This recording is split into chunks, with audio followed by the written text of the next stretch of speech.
uma imagem no Salmo 31, que para muitos é a mais honesta de toda a Bíblia.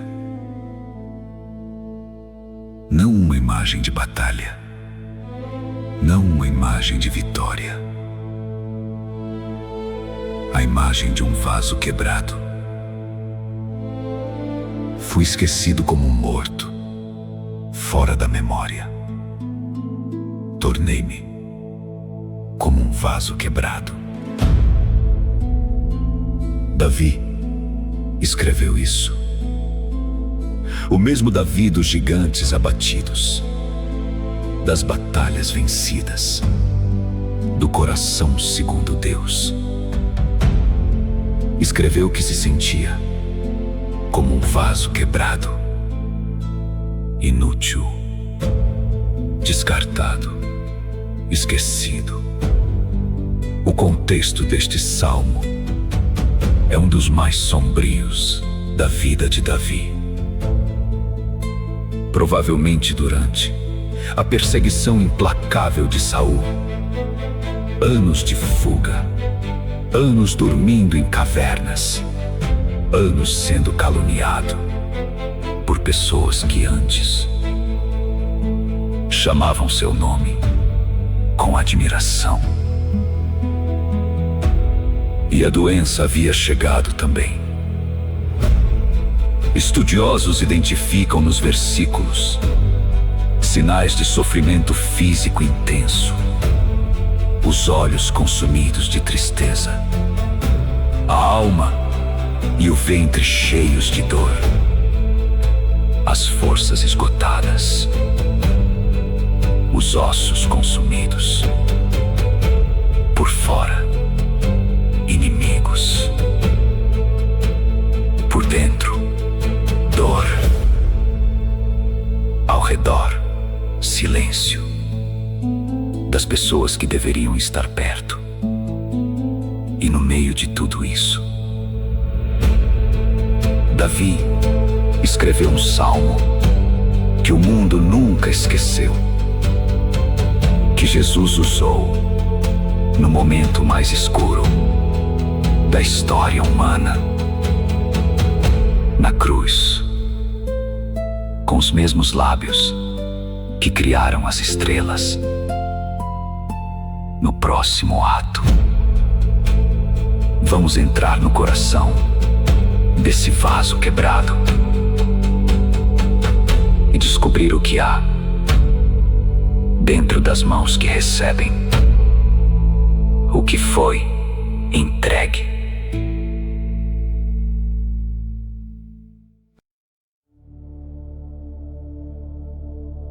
Imagine Davi numa caverna. Não a caverna romântica dos filmes de aventura. A caverna real, que cheira a rocha úmida e a lã de ovelha, que tem o chão frio, mesmo no calor do verão, que amplifica cada som do lado de fora em eco assustador. Davi está lá, com algumas dezenas de homens que também fugiram de Saul, homens endividados, angustiados, amargos. E Davi olha para si mesmo, para as mãos que um dia tocaram harpa no palácio, para os pés que um dia caminharam pelas salas do rei, para o coração que um dia foi ungido pelo profeta Samuel com o óleo mais precioso. E o que vê? Um vaso quebrado, em hebraico, Keliaved, um utensílio perdido, uma vasilha destruída, algo que foi útil e agora não presta para para nada. E havia mais. O esquecimento, que para Davi era quase pior do que a perseguição. Fui esquecido como um morto, fora da memória. As pessoas que ele conhecia passavam na rua e desviavam o olhar. Os que comiam à sua mesa agora sussurravam contra ele. Os que juraram lealdade haviam sumido. Há uma dor que a maioria das pessoas nunca fala em voz alta. A dor de se tornar invisível, de passar por alguém que um dia te amou e ver nos olhos deles que você não existe mais. Davi conhecia essa dor e não fingiu que não conhecia. Escreveu com toda a honestidade de quem não tem mais energia para construir uma máscara. No próximo ato, vamos descobrir o que Davi fez com toda essa dor e por que a decisão que ele tomou naquela caverna mudou tudo.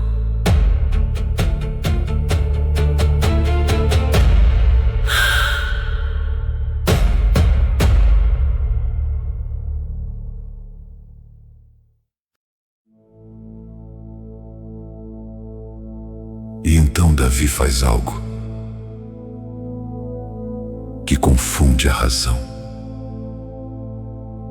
No fundo do desespero, com os ossos consumidos, com os olhos gastos de chorar, com o esquecimento pesando como pedra no peito, Davi entrega. Nas tuas mãos entrego o meu espírito.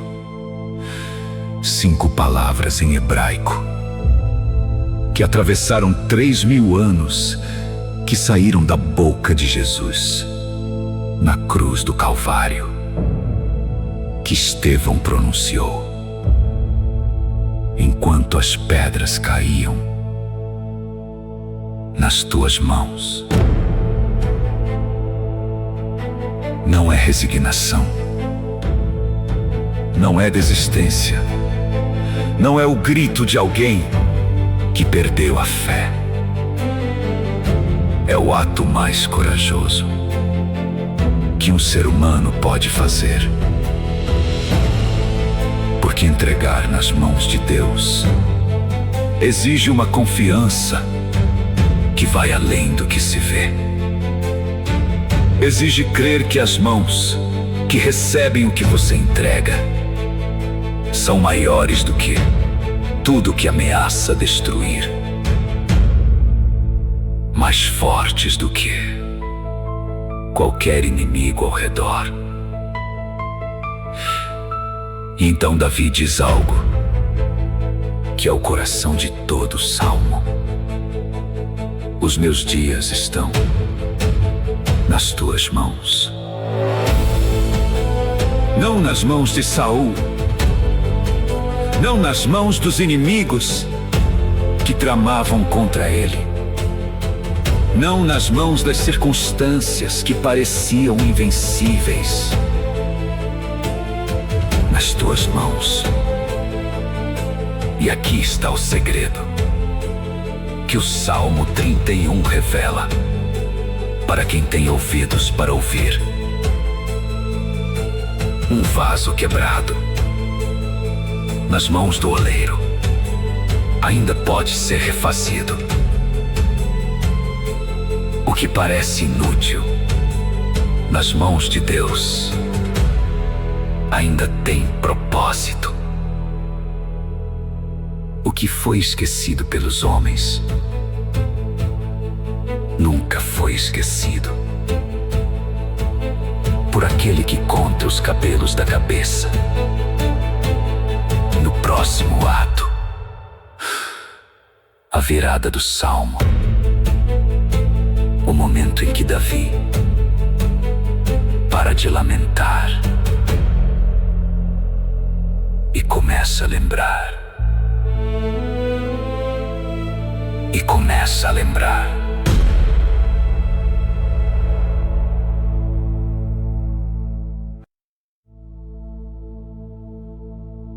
Há um momento no Salmo 31 que muda tudo. Não porque a situação mudou. Os inimigos ainda estavam lá. O corpo ainda doía. O esquecimento ainda pesava. Mas algo dentro de Davi começou a lembrar. Lembrar de quem Deus havia sido antes daquela caverna, antes de Saul, antes da perseguição, antes do esquecimento. E então o salmo vira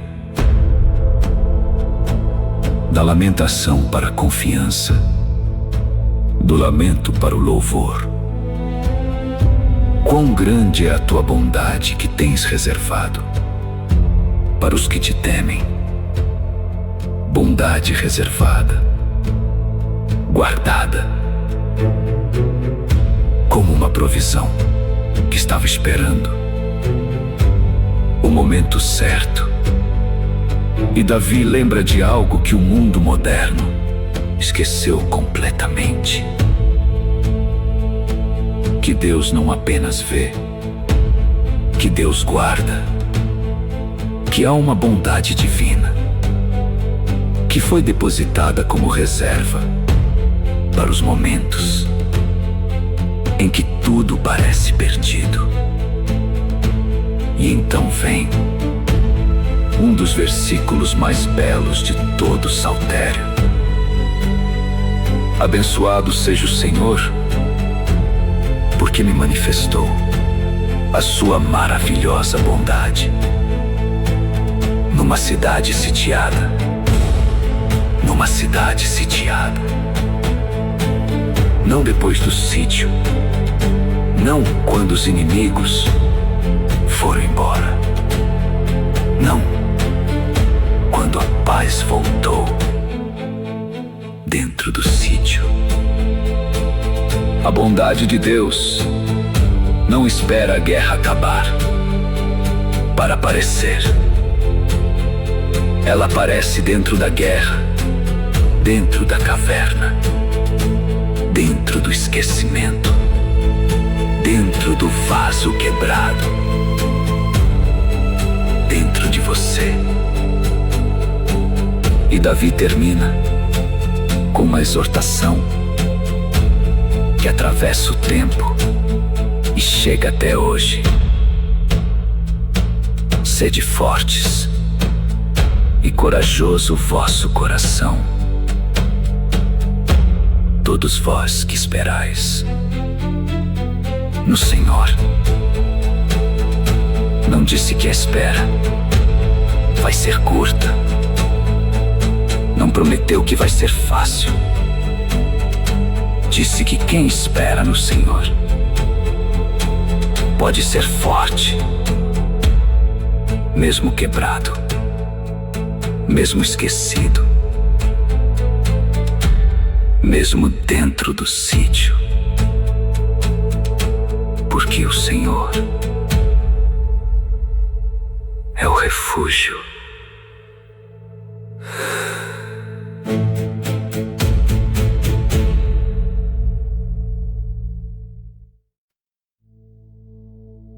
E agora, ouça as palavras como foram escritas por Davi, numa caverna, com o corpo doendo, com os inimigos do lado de fora, com o coração ainda escolhendo confiar. Salmo 31, os versículos que mudam tudo. Em ti, Senhor, confio. Nunca me deixes confundido. Livra-me pela tua justiça. Inclina para mim os teus ouvidos. Livra-me depressa. Sê a minha firme rocha. Uma casa fortíssima que me salve. Nas tuas mãos entrego o meu espírito. Tu me remiste, ó Senhor, Deus da verdade. Terei alegria e me regozijarei na tua misericórdia, porque viste a minha aflição, conheceste as angústias da minha alma. Tem misericórdia de mim, ó Senhor, porque estou angustiado, consumidos de tristeza. Estão os meus olhos, a minha alma e o meu ventre. A minha vida se consome de tristeza. Os meus anos em gemidos. As minhas forças enfraquecem por causa da minha iniquidade. Os meus ossos se consomem. Tornei-me opróbrio para todos os meus adversários, e para os meus vizinhos muito mais, e um terror para os meus conhecidos. Os que me veem na rua fogem de mim. Fui esquecido, como um morto fora da memória. Tornei-me como um vaso quebrado, mas eu confio em ti, ó Senhor. Eu disse: tu és o meu Deus. Os meus dias estão nas tuas mãos. Livra-me da mão dos meus inimigos e dos que me perseguem. Quão grande é a tua bondade que tens reservado para os que te temem. Abençoado seja o Senhor, porque me manifestou a sua maravilhosa bondade numa cidade sitiada. Sede fortes e corajoso o vosso coração, todos vós que esperais no Senhor. Você se sente como um vaso quebrado hoje. Você se sente esquecido pelas pessoas que mais amava. Você está numa cidade sitiada, sem ver saída. Davi também esteve e descobriu que um vaso quebrado nas mãos de Deus ainda tem um propósito. Os seus dias não estão nas mãos dos que te esqueceram. Não estão nas mãos dos que te perseguem. Não estão nas mãos das circunstâncias que parecem invencíveis. Estão nas mãos do único que nunca perde o que lhe é entregue. Nas tuas mãos sempre foi, sempre será.